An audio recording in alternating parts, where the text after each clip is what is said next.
As the prices for trebuchets went drastically down, I have started to experiment with those, and I have found an interesting spot to place a trebuchet. Not only you can place a trebuchet to shoot at the gate and walls, but also we are very close to the spawn guards, to the legendary defenders. This will prove useful in a moment.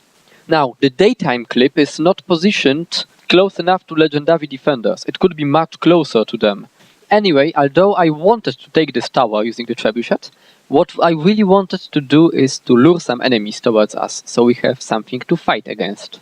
As you have seen, the first wave has been repelled without many problems, and now we are trying to catch up with stragglers. Of course, the whole point of catching with enemies is to know when to stop and when to run away, or to make distortion stomp which works. Although enemies did repair the gate in the meantime, my goal is met. They can't build counter trap because my trap is still up. They need to come and kill us. So all those people will have to come and kill us. So we have a fight. The fight is at our spawn, so everyone who is dead can come here and join the fray.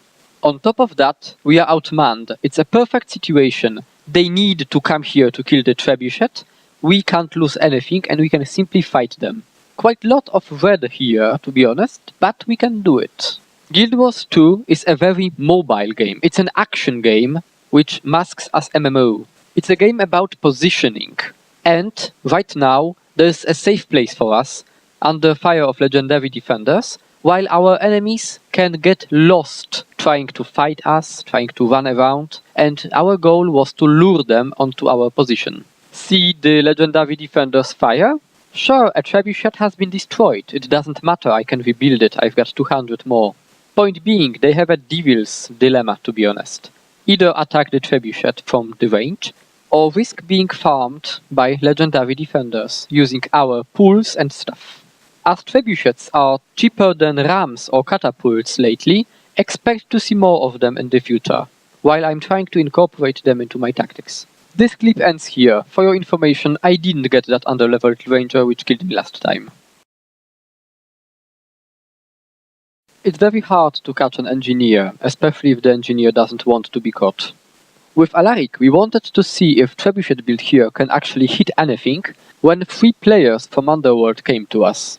Usually, 2 versus 3 is a fair fight, but not this time.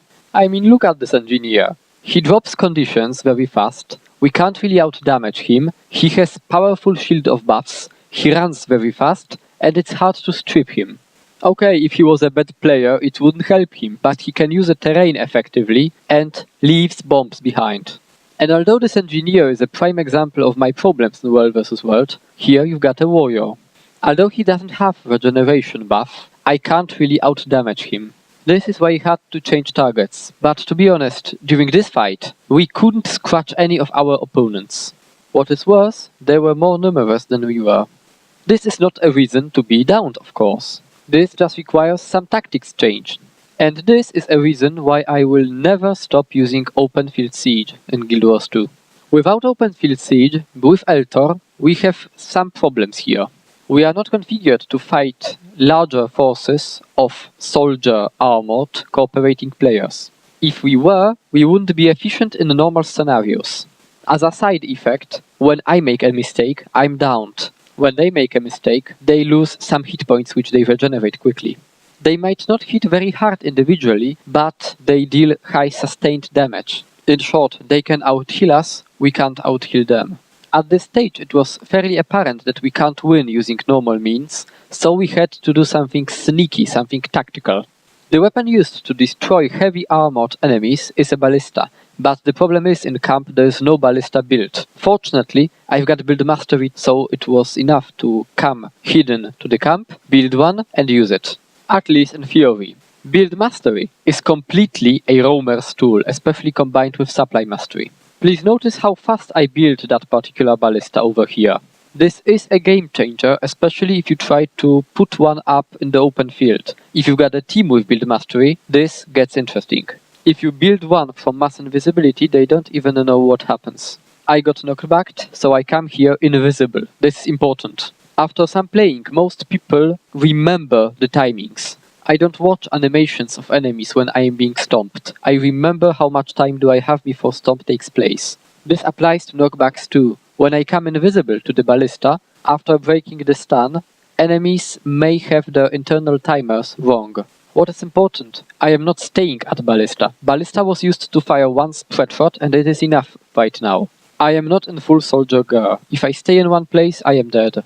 What good was that Ballista for if an enemy got rest moment later? First of all, we've stripped his boons. Second, we've changed the way of play. They were safe, now they aren't. We couldn't hurt them and they knew it. Now we can hurt them and we did. This is important because now we have a chance of killing someone. Additionally, as you see, we don't have to sit on the Ballista all the time to use it efficiently. The most important power of a Ballista is a spread shot skill, and in my opinion, if a Ballista does not have spread shot, it is useless. Here, the combination of damage and pressure onto the warrior made him run towards Eltor in futile attempt to kill him. God served his own medicine. Another thing, this warrior over here decided to destroy the Ballista as the main priority. It is the time he was not attacking either me or Eltor. I had a plan to rebuild a Ballista, but I got caught by crowd control and panicked a bit. I didn't actually have to panic, because the damage he dealt me was quite abysmal, and I was even able to put Torment on him. Still, as later experience taught me, it is wise to rebuild a Ballista after it is destroyed, and it is possible to do it in the middle of a fight. As you see, the moment we have lost a Ballista, situation went downhill. We can't hurt anyone anymore, and we are being focused. We don't have the relief we had when the Ballista was here. When I was invisible, or when Eltor was being focused, I should have tried to rebuild a Ballista, because right now we are playing the game they want and are used to. On top of that, my food ran out. Not that it matters a lot, but it amplifies an issue. We can't really outdamage or really harm any of those players over here. They are skilled and they use lots of crowd control, which is really the way to fight against mobile enemies like elementalists or mesmers. They focused Alaric. I don't really know how it happened, but he lost most of his hit points very fast and quickly got downed.